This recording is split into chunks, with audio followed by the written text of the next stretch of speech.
Let's talk about how to use Clipchamp. This icon right here. I'm going to open a second Clipchamp.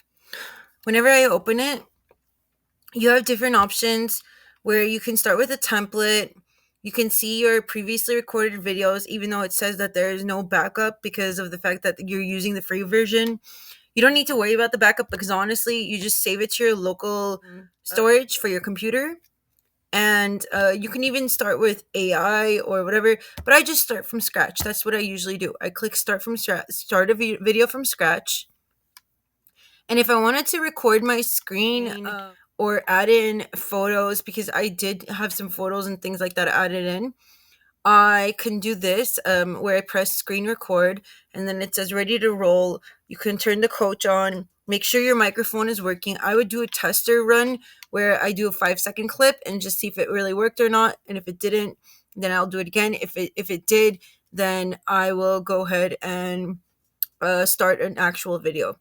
You can go to content library for adding in annotations. I kind of really love these arrows and I really like to circle things whenever I'm trying to present something to somebody. You can also mess with the colors, like watch this.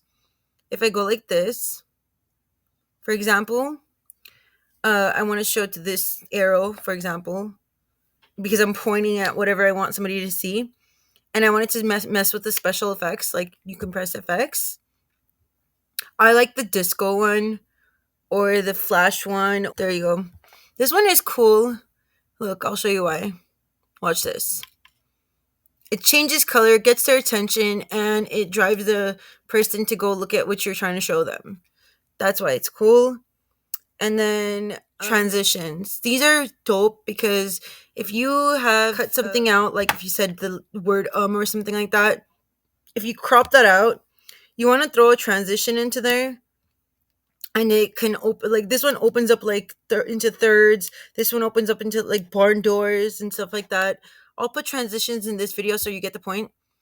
I usually like to add text to my videos. My favorite ones are the rapid subtitle right there, but that goes pretty fast for some people. This plunging title is also pretty cool. This is what I used in the last video. Another one, if you wanted to just cover up the whole screen, would be either quick peek. You can do the push through. Let me see. This one is push through. Watch this. If I press push through, and if I wanted to make the background invisible for push through, I go like this. I press pause. I click on text. Now I can type in custom text like this, custom. Okay. I could change my fonts here to whatever I want. So let's just go for this font, for example. Now, if I wanted to change my background color to be black and I wanted to change my text color to be pink, and if I wanted to change my background color to be see-through, I could do that too. So watch, this is what it looks like whenever it's,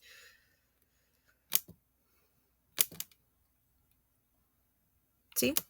Now, if I wanted to move that arrow because I'm not happy with where it ended up, I can go like this.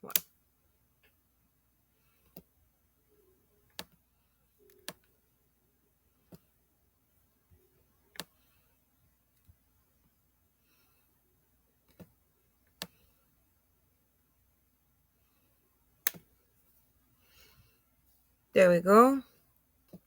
Your media. This is how you import photos into here. So let's press import media. This. I can press the plus sign and I can move this media around.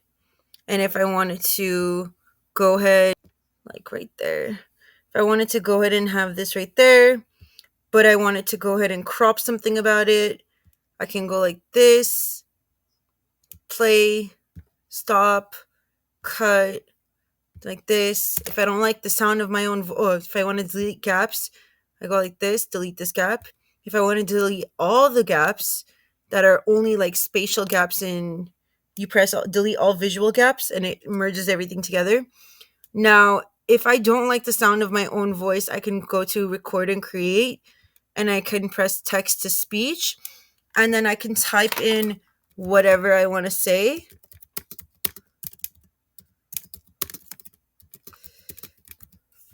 And then I can press preview. I could change the voices here. I can go like this and pick out whatever voice I like the most. I like the Ava voice. And I like her to sound less robotic. I also like her to talk a little bit faster and whatever. So then I press save, and now I'm going to show you what she sounds like.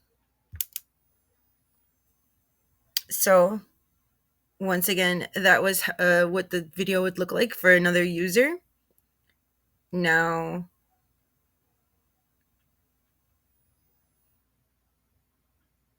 whatever I want to say. there you go. That's what it comes out to be like. Now, if I wanted to put the voice into saying it right, starting to talk right there, I wanted to throw a transition in. Let's see. This is what a transition is going to look like.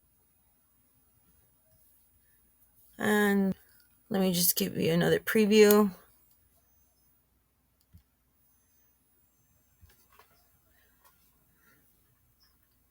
Whatever I want to say.